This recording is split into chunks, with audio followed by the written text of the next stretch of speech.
Hi, I'm Rachel with Carefree Crafting. Today I want to talk about scroll frames for cross stitch or embroidery. I'm going to show you how to either alter this cheap frame to fit a mammoth project, or alternatively you can build your own frame.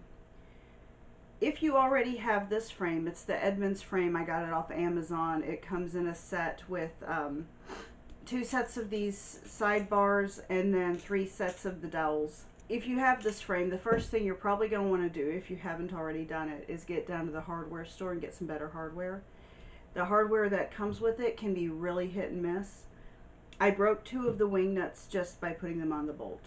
It didn't have any tension on it. I hadn't even loaded fabric. I was just putting the thing together, and I broke 2 of the wing nuts. So I've got new bolts, new wing nuts. Lisa and I have recently gotten into some of the larger projects. We're both working on some from Heaven and Earth Designs. Those of you that are also into the Heaven and Earth Designs or the Artaki, I'm not sure if I said that right, Golden Kite, cross stitch collectibles, etc. The larger projects can be difficult to work on because you have all this fabric surrounding the area you're working on, so you have to somehow keep it clean. Scroll frames are great, but they don't get very big. Even if you buy the high-end scroll frames, the largest dowel I've seen on offer is something like 36 inches. So I've got some calculations here. If you are doing a supersized max color from Heaven and Earth Designs, and I believe Golden Kite has some very large ones as well, your stitched area is going to exceed the capabilities of these cheap frames. Well, there's 3 things you can do. You can buy a more expensive frame. You can alter this frame, which I'm about to show you how, or you can make your own frame. So, hypothetically speaking, I've got some calculations here. Let's pretend that you decide to take on the supersized max color of something from Heaven and Earth Designs. Your largest dimension is going to be 999 stitches. On 14 count, your stitched area is 77 inches. That exceeds this by quite a bit because you can't fold the fabric to load them onto these. Even if you take it all the way down to 28 count, and God bless you because I can't see it, I've tried. Even if you take that down to 28 count, your stitched area is still 35 inches. And you have to add some borders because you can't stitch edge to edge. You have to have some room to frame it. You have to have some room for the frame. So the solution is you take the sidebars. These are set for 3/4 inch dowels.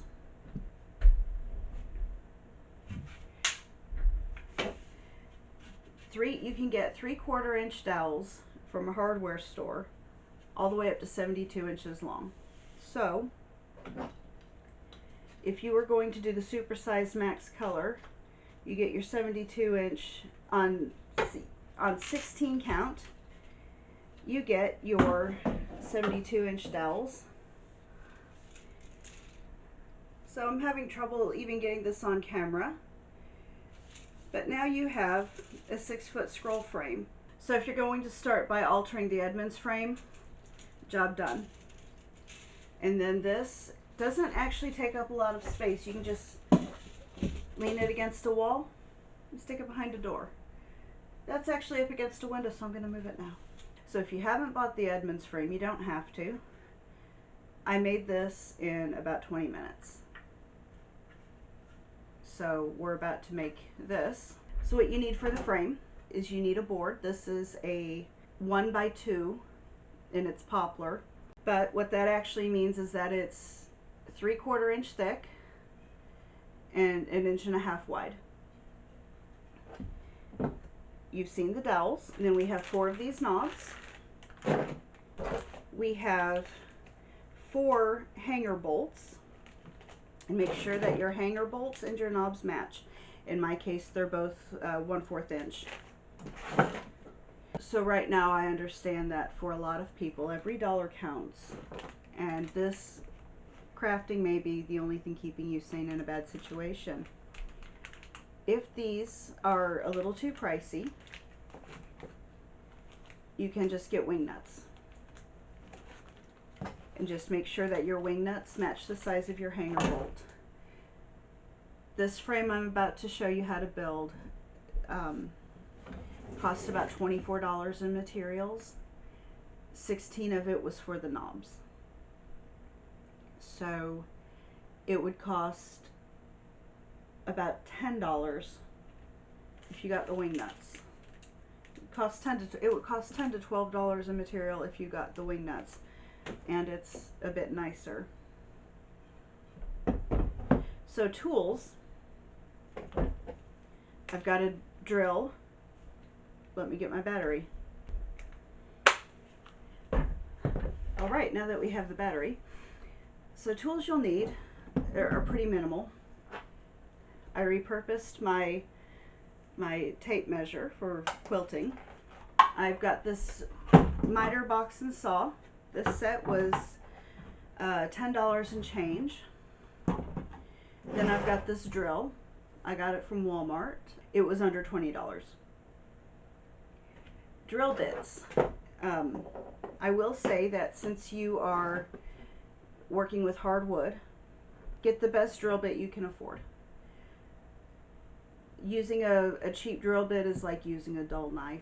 You're more likely to slip and hurt yourself. I've sprung for the titanium. This drill bit was only $1.37. And then, most importantly, cover your eyes. You only have 2 of them. They cannot be replaced. No matter how great modern medicine is, they still cannot replace your eye. These drill bits, even the good ones, break and they fling pieces, and you don't want to get anything flung at your eye. If you do, you want it to hit this and not this. So you don't have to use these.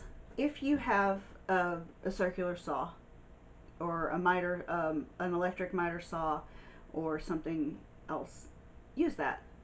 You don't have to use this. If you have a nice drill, use that. What I did here is I wanted to show the bare minimum setup that will get this job done, because not everyone has space, not everyone has tools, not everyone has the means to get them, and not everyone has somebody they can borrow the tools from. So let's get started. The first thing we're going to do is, this board actually started out 4 feet long, but I already cut off 2 8-inch pieces to make the other frame.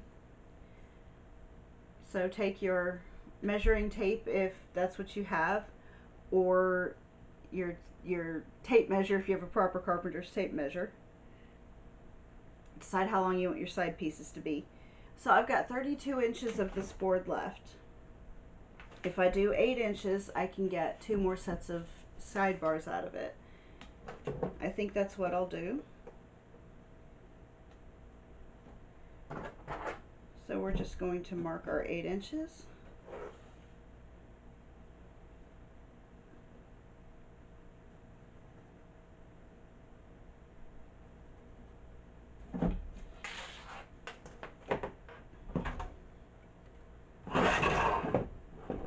Then we'll put this in the miter box. Set the saw on it. Set the saw on our mark. Okay.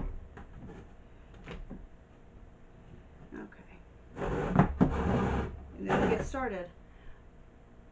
I'll be back when this is done. You guys don't want to watch me saw.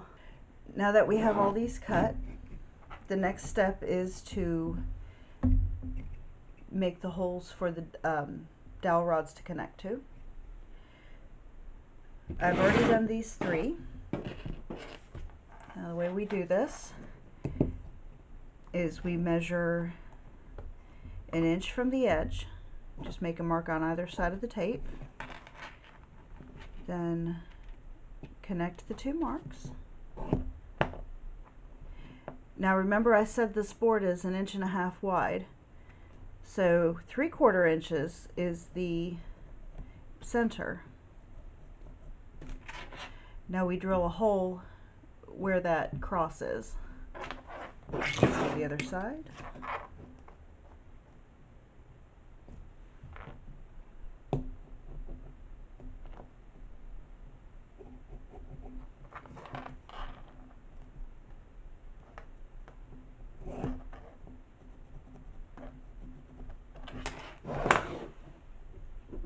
We're going to go to the edge of the table. If you have a clamp, use a clamp. If you don't have a clamp, you're the clamp. So we just put the drill there, and I can't think of a way to do this where I don't put my elbow in the way. We put the drill bit on the cross, on the center of that cross, and we just drill in.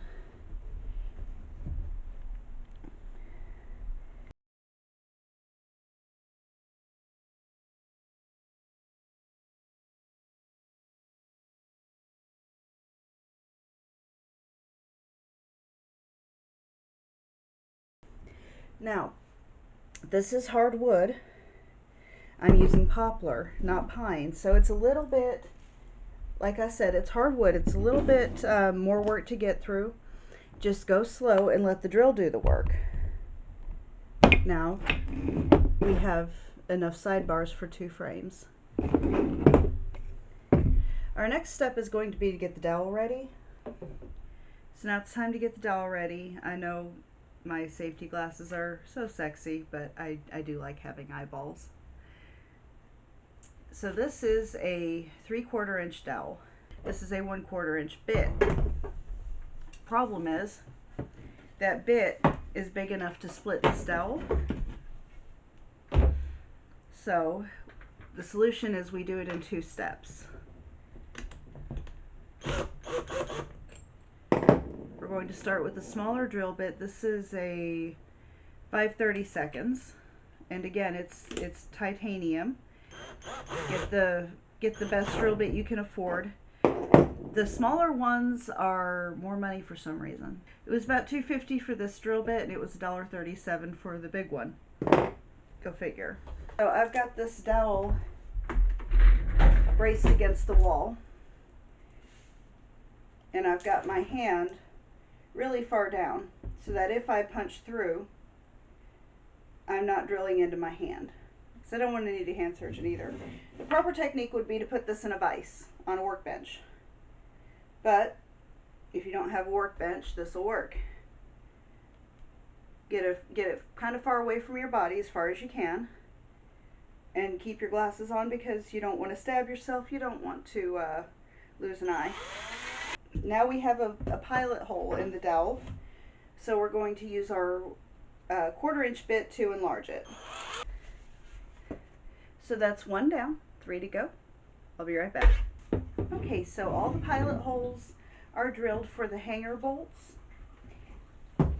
Now what we're gonna do is, this is a hanger bolt. It's a wood screw on one end and a bolt on the other.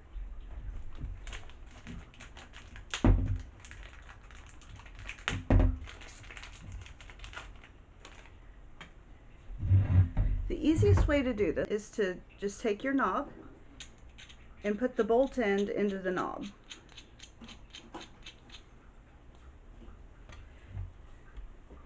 And then you've got your pilot hole there. And you can just use the knob like a handle. It should turn in really easily. If you match the size of your hanger bolt to your drill bit. I have a 1/4 inch bolt, so I have a 1/4 inch drill bit. If I had a 1/2 inch bolt, it would probably split this, but if I did, I'd have a 1/2 inch drill bit. And there you have it. I did the others off camera. So now we're ready to put our frame together. You'll know that your hanger bolt is in all the way when the knob comes off easily, because the because the wood screw end is self-tapping, and so it's going to bite into the wood. So put this hanger bolt through the holes we drilled in our side pieces. Then you screw the knob in on the other side, and then you just put the knob back on the bolt end.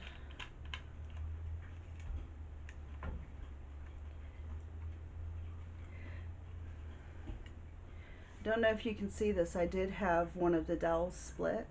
It's not a problem right now. It's holding. If later on, if it decides it's not going to hold, I have two options. I can cut a couple inches of the dowel off, just shorten the whole thing, and redo the hanger bolt process. Or I can take the hanger bolt out, fill the hole full of wood glue, put the hanger bolt back in. Your mileage may vary with the wood glue, but I've fixed a lot of split wood with wood glue. So now we have a 6-foot embroidery scroll frame. I'll show you how to mount something onto this in my next video. This is Lissa's, mainly because it'll frighten Jeremy. I don't know that she has a project planned that's big enough for this. Look at this, it's taller than me. A lot of things are taller than me. This is my quarantine cats. It's on 48-inch dowels. It's 600 something stitches wide, and I'm doing it on 18 count. As you can see, I've only just started. I'll be at this a while. But this is obviously too big to hold in your lap, not comfortably. It's a bit big for the universal craft stand. Some people will take a Lowry frame and put it at either end, but Lowry frames are expensive. The universal craft stand would work the same way if you clamped one here. Let me see. If you clamped one here and here. I can barely get this in frame, sorry. But they're $50 each. What I've done to control this thing is I just laid it across 2 sawhorses. I've had my sawhorses forever. I don't know where I got them, but I've seen a similar set at Walmart for $15, so they're not expensive either. If I can get them to load, I'll show some pictures of Lissa and I having a stitching session on sawhorses. Thank you for watching. I hope this was helpful. Please like, share, and subscribe. I have to clean up this sawdust before the cats get the wrong idea. Bye.